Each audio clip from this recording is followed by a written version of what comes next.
this computer. Welcome to Art 116. It's Friday afternoon, and I wanted to do a demo, kind of trying to begin demonstrating what I was talking about with using Microsoft Word as a software that could not only be a word processing software, but that we could actually use for a little bit of rudimentary graphic design. Since Wednesday, we had kind of an interesting national thing happen. I don't know if you guys have been following the news or not, but there was a large rally of Trump supporters on the ellipse near the National Mall on Wednesday, and they marched over to the Capitol building at the urging of the president. And then they attacked the Capitol building, not necessarily at the urging of the president, but anyway, you probably heard the rest, that it was quite an historic event to have people breaking into, climbing all over, and ransacking through the halls of the United States Capitol in Washington, D.C. So news organizations have been covering that for a couple of days now. And depending on where you get your news from depends on what you know about it or how you feel about it. So that's the kind of divided country that we live in. Yet here at college, we try to just hopefully deal with one set of facts. And, I was talking about Martin Luther King, civil rights, social justice, as a theme that I might be working on for this. I'm going to play around with imagery and text from the insurrection at our nation's capital and see where that leads me today, because that could be kind of fun. You've been warned. Please feel free to unmute your mic at any point in this discussion and pipe up. You can either say, "Amen, brother," and you can, whatever, or you can say, "Mr. Fritz, I feel really uncomfortable about you talking about this. I don't feel the same way you do about this. This is inappropriate." You can say those kinds of things and you can own that. I will listen to you and I will respect where you're coming from, because you're my students and you're important to me. And so I can back off from that stuff too. I have no idea if the people in this class are a bunch of liberal people, a bunch of conservative people, a bunch of Trump supporters, a bunch of people who feel like the election was stolen from Trump, or a bunch of people who think that all of this is a bunch of lies, continuing from the Trump campaign. So anyway, I'm going to proceed like the loose cannon that I am and play around with image and text that are kind of from Trump and from the insurrection at the nation's capital on Wednesday today. So that'll be kind of fun. Let me find the roster for the class and see who's all here today, and just give you guys some participation points for being here. At 5 after 1, there are 3 people in my class today. Oh my God, did everybody go to the beach today or what? I don't know. I'm hoping that if you guys have jobs and stuff, that you can catch this on YouTube at your convenience at night or whenever. So that's going to be fun. Okay, so Ezra is here and Mary is just here. Gabby is there. And Skylar is on the board with a check mark and some points. That's great. Okay. People are still arriving, and that's super. So I'm going to do a share screen. And I did a share screen this morning with the morning class. And I went to a thing and I showed a clip from the morning news. And then I went and did some other things on the same share screen. And I found out that I lost you guys completely in the morning class. So I'm going to do a share screen. Then I'm going to come back to this screen. Then I'm going to go out and do a share screen to make sure that I don't lose you guys in terms of being able to share a screen and share some imagery with you. So let's go to the share screen. And let's go to, I had this thing going on here, I think. Yes, I did. This is my PowerPoint that I started with this morning. I thought I might put a whole bunch of stuff, I don't know, someplace. Let's see, where can I put you guys? I have to put you guys someplace out of the way so that I can see what I'm doing here. There we go. All right, so I've always wondered what it is about white people and the MLK holiday, because half of my students don't get it. They don't feel like it's something that pertains to them or that affects them in any way. And I get that. I mean, I understand that being a white person, growing up in any part of rural America where you're not in a major metropolitan area, and maybe, listening to country music and living in a slightly different world and worldview than folks who live in the city and listen to more world music and rap music and stuff like that, that you might not possibly be um, as open to the ideas, and you might not be completely comfortable with the idea of the Martin Luther King holiday. And I was not super comfortable with it when it first came out, but there were other states and people who fought this thing tooth and nail, like for the first 20 years of the King holiday as a national holiday. Some states would not recognize it, and there's that kind of stuff. So when I say what's up with white people, this is kind of baked in, that we have a problem with our privilege, that we don't even acknowledge that there is such a thing as white privilege. And, we feel like we're put upon that, oh, here's a holiday that we have to celebrate that we don't really understand or get to know or something. Well, when we go to college, you get a chance to get exposed to some of these ideas and possibly get your heart opened up a little bit to the idea of it. And if not, at least you've been exposed to it a little bit. So, um, and I was all set to do something on Martin Luther King and civil rights and social justice until Wednesday afternoon rolled around, and there was these people marching on Washington and then marching on the nation's capital, and then kind of breaking into it and stuff. So that kind of just preempted everything, because that was huge. You guys have just lived through a huge national trauma and an historic event, because the nation's capital hasn't been attacked since the British set it on fire in the War of 1812, when they got to the nation's capital and the Capitol building in 1814 and set it on fire. So this is kind of a big deal. Now, I know that the Trump supporters are a varied bunch of people, and many of them feel like that they're true patriots. There's lots of flag waving and that kind of stuff. And they live in a world where they feel like they're the only patriots and they're the only true patriots. So, not having a shared sense of America or a shared sense of values is kind of a big deal in this country when we start to get into our own little bubbles about the way that we are dealing with our Americanism and each other is kind of weird.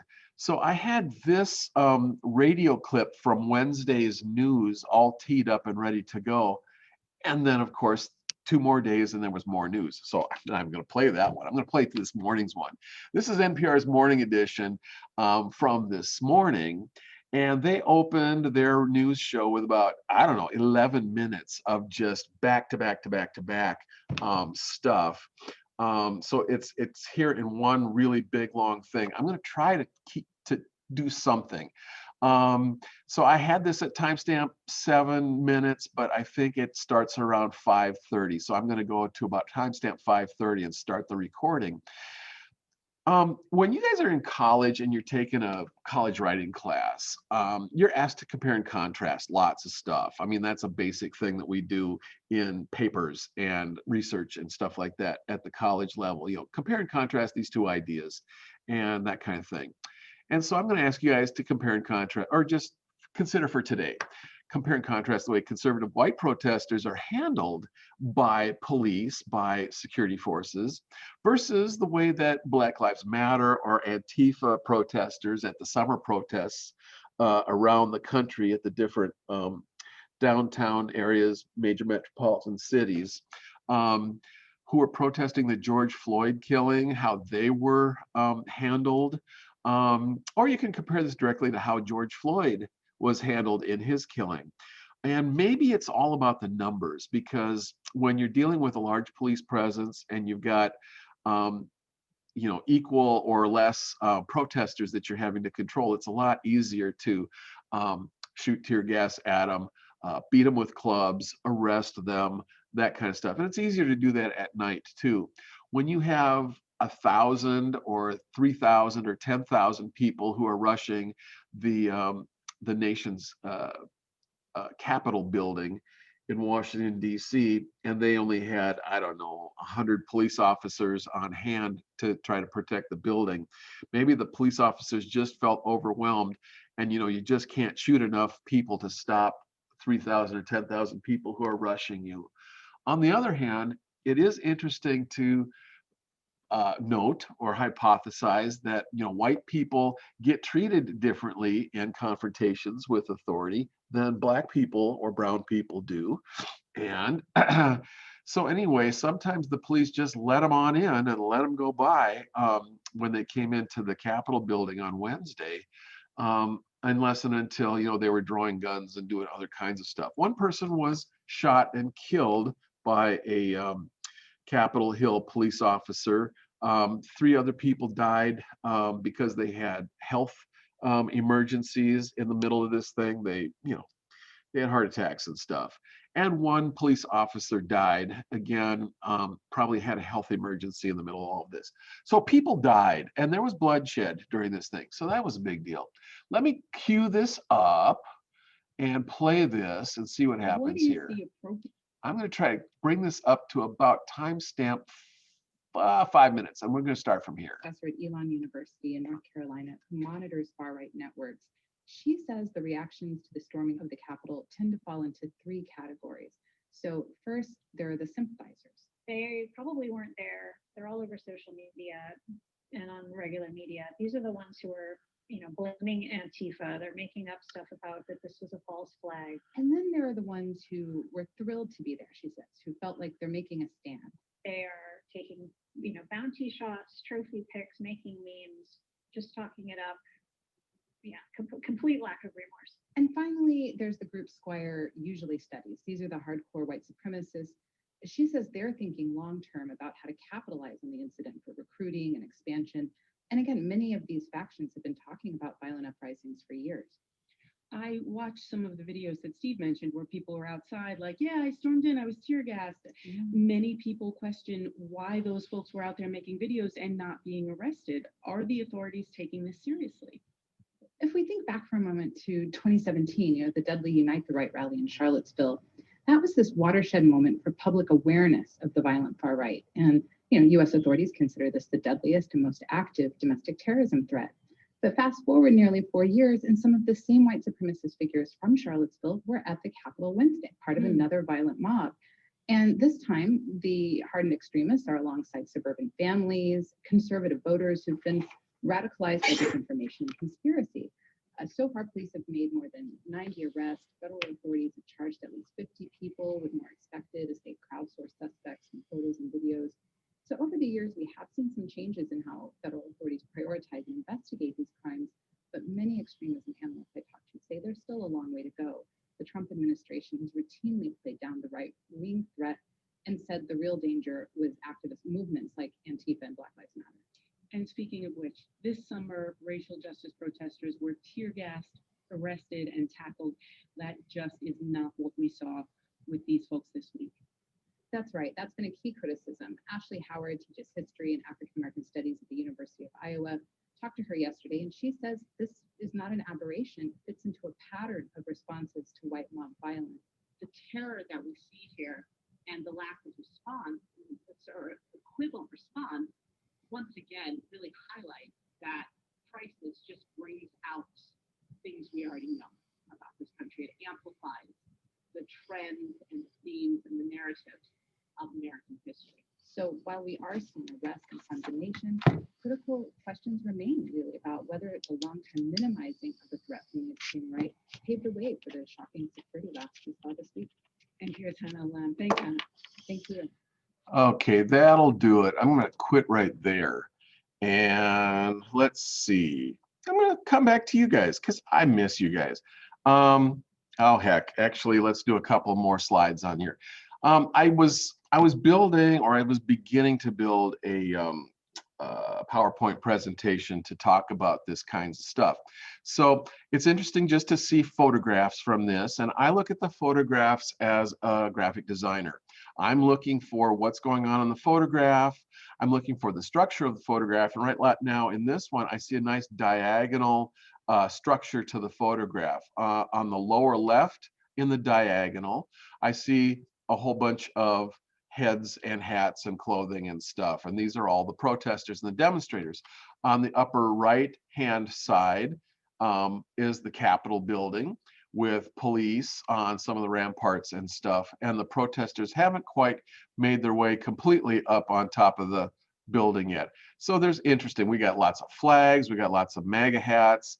We got Trump superimposed over the American flag with a Trump flag superimposed over the American flag here. Kind of interesting imagery, if I say so myself. Okay, moving along. We've got the protesters who have climbed up on a lot of the upper ramparts and stories and stuff of the Capitol building now.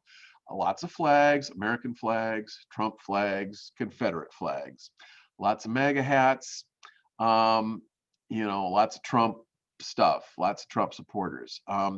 They were whooped up into a frenzy to take back, let's see, to take back their country, to take back the vote, to stop the steal, I think was the term this time around, because they've been told, and it's a lie, that the election was stolen from them in certain states.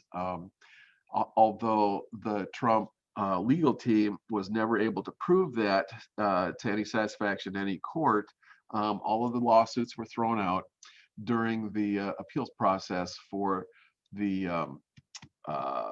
you know, the vote totals in all of the 50 states, especially the ones that it was being challenged in. So anyway, there's that. I liked this one. Something like this composition was on the front page of the Eugene Register Guard on Thursday. I thought this was really cool. You know, taken from down below, looking up above, we've got the Capitol building towering in the background. We've got either a front facade or a rear facade of the center of the building. We've got the cupola dome, you know, at the top of this thing, and then we've got the all of the Trump supporters climbing all over everything with their flags and all this kind of stuff. I thought this was a really cool thing. I wanted to make something out of this. And do I have anything else here? I don't. Okay, so I'm going to stop the share because that was an incomplete PowerPoint. So what I wanted to do is do another screen share. Are you guys with me so far? Everybody's with me. Okay, Amelia is here. Got to get her some points because she's joined us.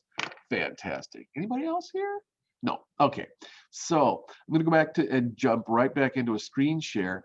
So let's go to a Word document of some kind. All right. This is a Word document. This is one of the ones where I'm going to kind of zoom out of this thing so I can show you what a page of paper looks like on, you know, on your desktop in Word. So the white area is your page of paper, and it's your virtual paper, and we're in a vertical composition right now of a piece of 8.5 by 11 paper. And I've taken the liberty of going through Google image search and clicking on some photographs that I thought were fairly interesting and bringing them in here. And I've done the following thing to them. I'm going to zoom in here a little bit. So I have brought in an image. So I've imported the image and stuck it in here. Then I right-clicked on the image and I went to wrap text. And then from wrap text came this pop-out thing. And I went down to tight formatting for the wrap text. And when I apply this formatting to it, then this thing does not snap back to its original size. It does not snap back to its original place in the page. It is now completely free floating so that I can work with it as one element in the design so that I can design with it. And I brought this one in because this one happened to be a ready-made graphic design that was already done. So this was in one of the newspapers. I think this was from New Zealand. And so this had the photograph of, the people storming the Capitol, and then they stuck in this reverse text, all caps, two different point sizes thing, and they put these little blue kind of framing devices on the two corners of it. And that was their, graphic design thing to kind of say, Capitol breached in Washington, D.C. It's sort of like a headline, but they ran it right through the middle of the photograph in their newspaper, whatever it was. I thought it was interesting. It's a kind of a quick and dirty approach to graphic design. I'd like to do a little bit more. So let's go over to another area in here and look at something else. Can I slide this bar? I can't slide the bar yet. Okay, so we're going to go over to this area up here, upper left-hand corner.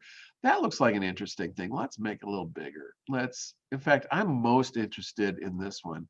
And so I'm going to click on this one, right-click on it, and send it to the back so that it's not taking a bite out of this one anymore. I can also minimize it in size too, and I can take a bunch of these and I can shove them down. I can minimize them in size and kind of just stick them up here out of the way so that they're out of the way. Let's look at this one. I thought this was a really interesting photograph. First of all, because of the composition, we've got demonstrators. We've got a cloud of smoke in the middle, which has cleaned out a lot of the clutter, the visual clutter, which gives me a place to put some text. Because as a visual designer, as a graphic designer, I'm always looking for a place to put text where it's not going to compete with all of this other visual clutter in here. It's really nice to have the flags in here. These 2 or 3 flags frame the puff of smoke really nicely. Tear gas, whatever. So this gives us a place to put something. So what I'm going to do is I got to move you guys someplace else. I'm going to move you down to the bottom so that I can see where my tools are up here. And I'm going to go to the Home tab first, and this is just a Microsoft Word document, but I want to make a text box. So to make a text box, I have to insert the text box, and that's the second tab down. Then I go all the way over here to the text box stuff, and then I click on text box, and then I drop all the way down to draw my own text box. I found this one to be the handiest because if I click on that, I bring my text box drawing tool over here and I click and I drag and I draw my text box, and voila, there I have a text box right there. I have no idea what I was even going to put in here. I wrote down a bunch of stuff. American carnage was a quote from Donald Trump's inaugural address 4 years ago when he was inaugurated as president. He ran a theme through his address, his inaugural speech, about American carnage, and he was complaining about all the bad stuff that was happening in the country. But I've already done that in another design that I'm going to show you. So I'm going to go away from American carnage. I'm playing with the idea of cause and effect. I have a dream. Outrage. Oh, outrage is a good one. I was listening to different people on the radio this morning, and some were talking about clickbait, and then some people were talking about click rage, which I thought was really interesting because over the past 30 years with talk radio, squawk radio, and all of that kind of stuff, old guys my age get really interested in listening to talk radio and then getting all worked up about stuff. It's like rage is a drug. And people tune in to talk radio and Fox News and stuff every day so that they can get outraged, kind of worked up into a frenzy. And then, it's addictive. It's like, oh yeah, it's like adrenaline. You feel good. It's dopamine. It's clicks. You guys who work in social media a lot, you know about clickbait. You find all this stuff, you click on it, it takes you someplace, and then it's really trying to sell you something. But it's trying to sell you something, by doing something else that is attractive to you that makes you click on a thing anyway. And then the thing that I heard this morning was click rage. the idea that instead of clickbait, it becomes click rage, where you click on stuff and you get enraged when you read it. And it does the same thing that talk radio does. And Donald, to his credit, was really able to figure out how to use and manipulate click rage quite a bit with Twitter and other social media during his presidency. And the poor liberals, the poor Democrats, they're always trying to take the high ground, and they're trying to take a high road, and they're trying to inspire you or something else. But there's nothing as powerful or as effective from a propaganda standpoint as rage. If you can enrage people, you can get them to give you money, support your cause and all that other kind of stuff. So I was really interested in click rage as a possible thing. So I'm going to type that in here. Click rage. Yay. Now let's go to the home tab here, because the fonts we are using is right here in the home tab, and Calibri is our default font.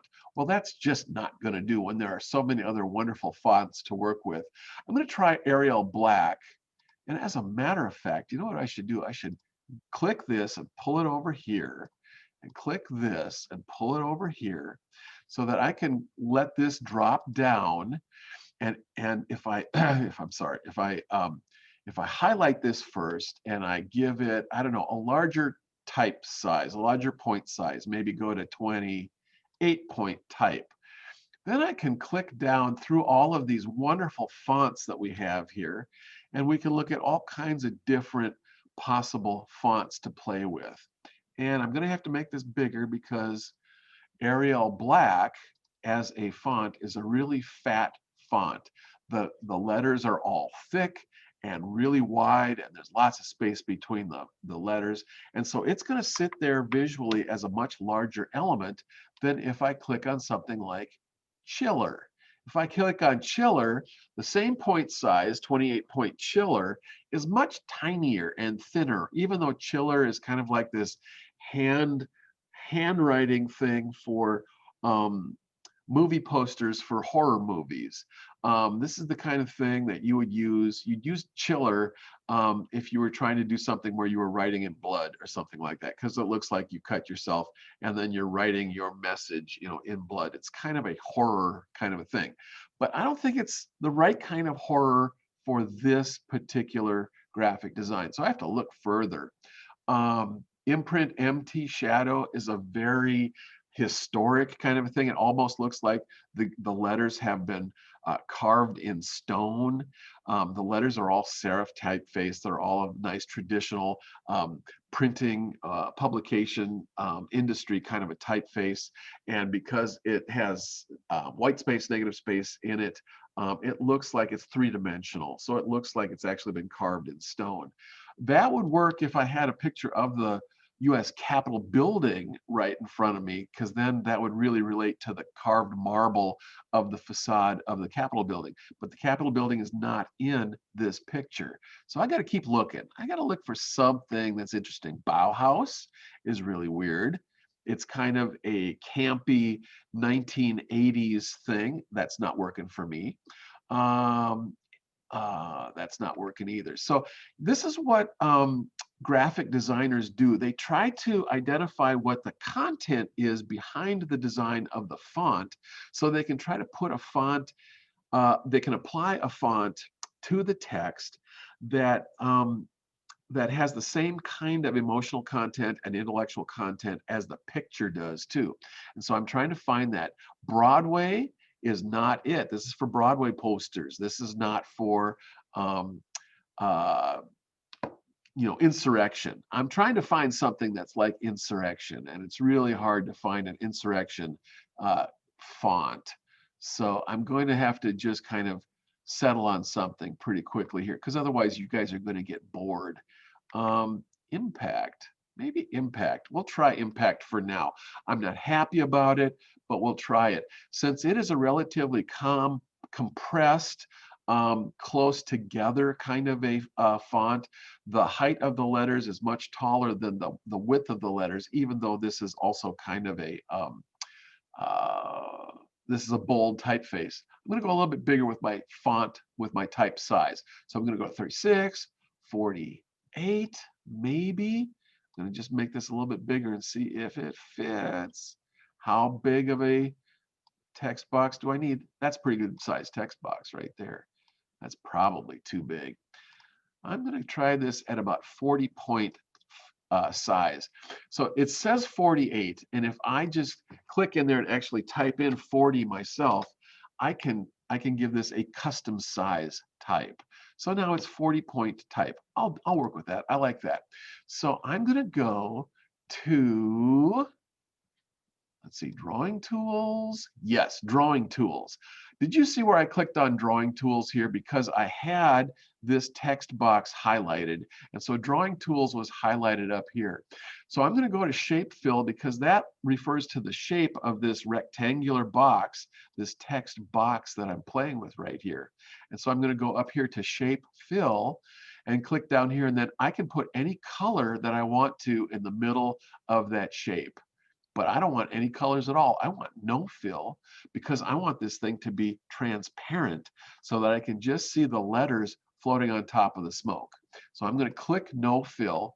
And then while I'm still highlighted here, I'm going to go back up here to shape outline and click on the same thing. The outline can get any kind of a color that you want to for the shape outline too, but I don't want an outline. So I'm going to click on that.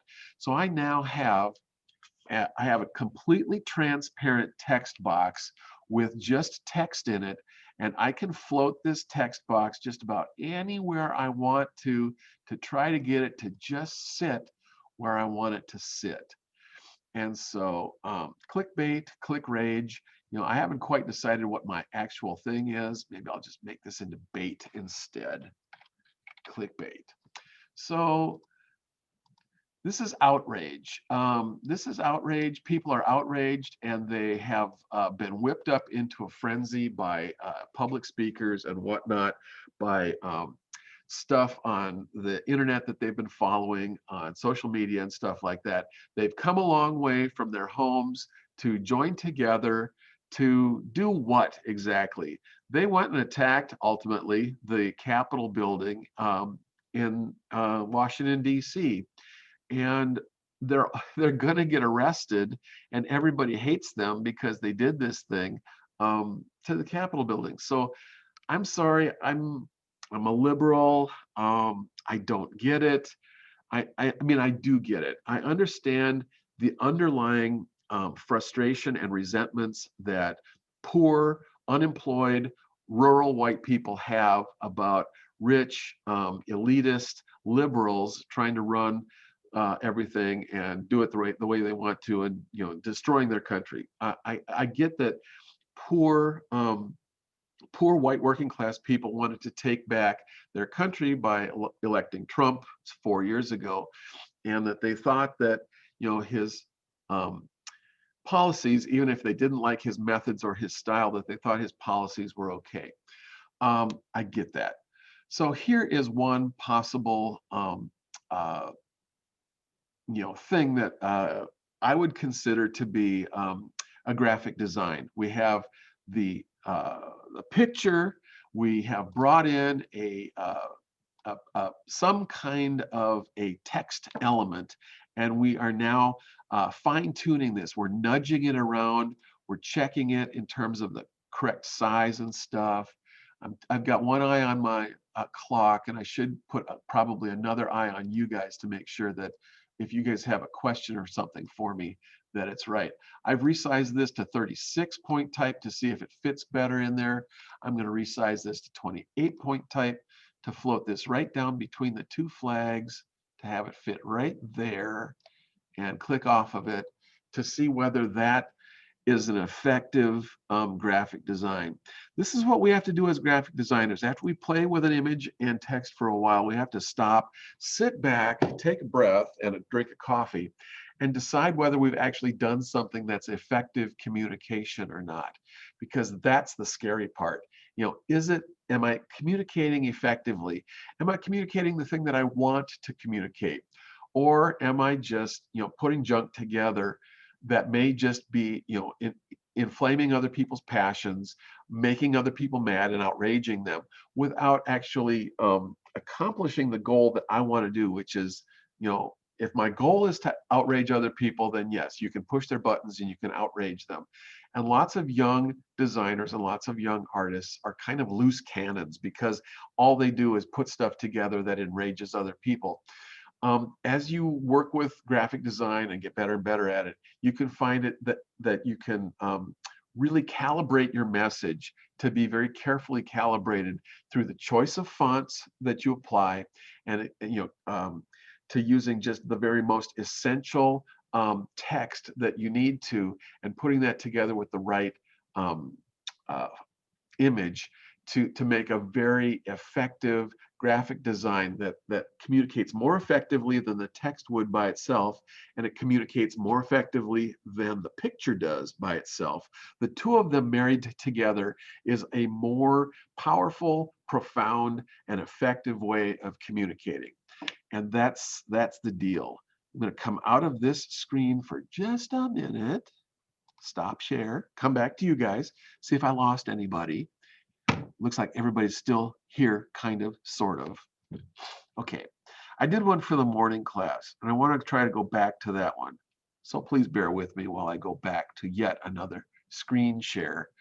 It's this one over here. Okay. Okay, so this is one that I was playing with this morning in the morning class. And there's extra stuff in here because you get the extra bonus stuff that I was playing with over lunchtime. So I've got Donald Trump, and he's in this picture over here. And this was him addressing the crowd before they went over to the Capitol building. I'm going to put him down here for a little bit.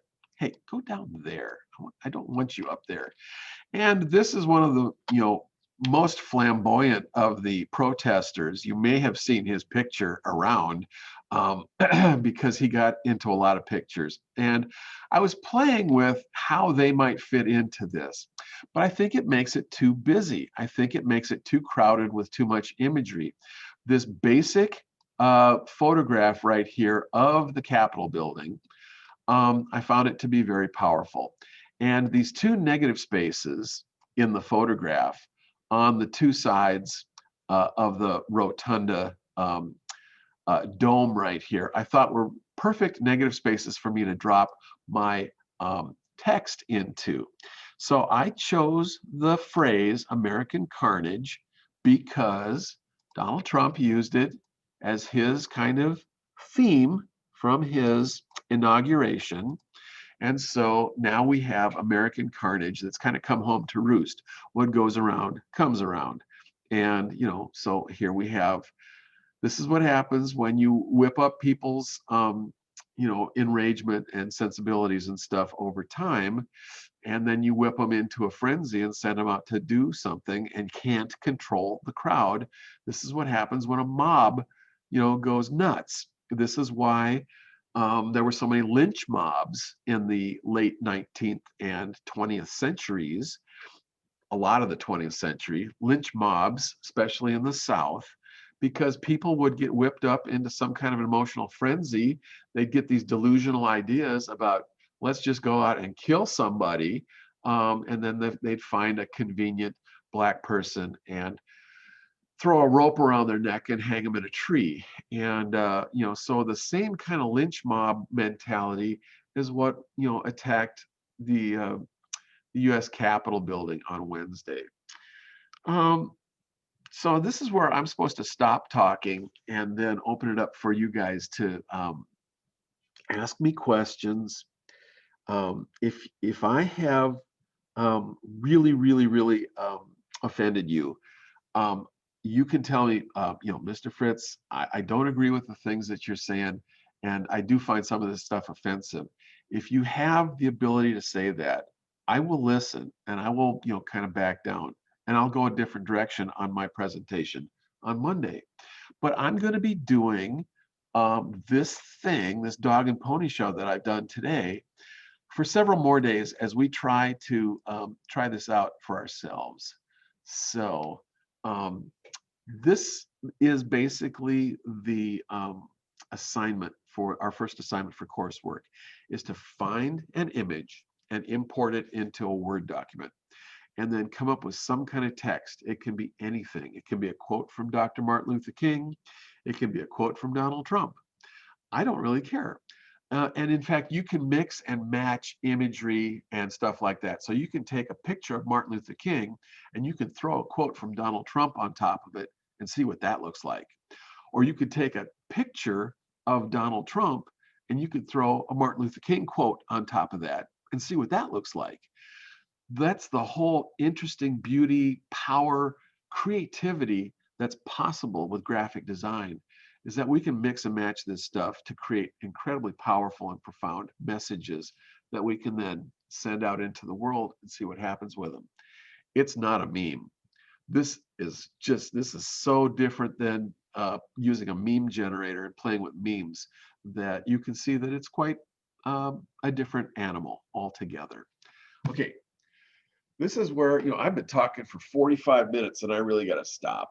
So, do you guys have any questions or comments, even technical questions about how do I get started doing this? Because I'm happy to do anything I can to help you. I'd like you to try to, put together a text and image in Word over the weekend or something, so that if you have one and you can start playing with it, I can help you with screen share in Zoom on Monday. You can have it open as a document on your computer, and then I can enable you to screen share, and then you can put yours up, and then we can talk about it and say, if you did this, if you nudged it this way, if you increased the size this way or moved it over that way, and we can improve it in terms of how the visual linkages happen inside the composition, and to try to refine and solidify and make your message as strong as possible.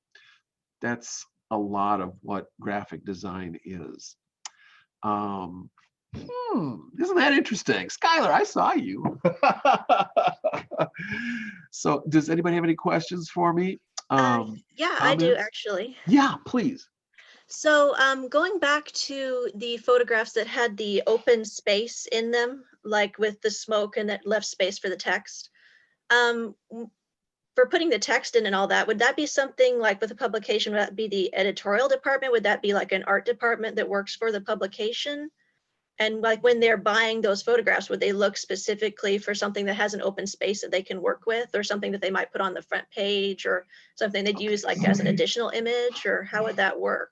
Okay, was that Mary asking the question? Yeah, my camera's not working today, but No, that's okay. No problem. So you've got, when you are working professionally for a newspaper, you've got lots of powerful software that you can work with. And so you can take an image and then you can manipulate the image if you want.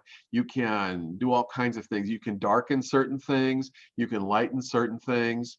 You can vignette the image. You can play around with the image. You can crop it in different ways to open up negative space on one side and then crop really close to the head on the other side, like a lot of the Martin Luther King photographs are, to create these negative spaces so that you can put text in. Or you can just take the text and run it right over the top of the image. And if it's really bold and if it's really in a strong contrasting color, like the white text was, the reverse text in white run right over the top of the crowd image on the Capitol steps was big enough and strong enough that it was legible. All you're trying to do as a graphic designer is make your text legible and work it in so that it works with the image that you're working with. And you can put things on top of other things. You can put them alongside of something in a negative space. You can even run it half in the negative space and half out into the page so that it doesn't even fit. For instance, let me just go back to this screen share again. I've run these words outside of the photograph on both sides because I'm thinking outside of the box. You've heard that a bunch of times. So you can run your text outside of the box too, if you want to, so I took the negative spaces on both sides of the Capitol dome as a point of departure, but really to make these words big enough so that they're not just puny.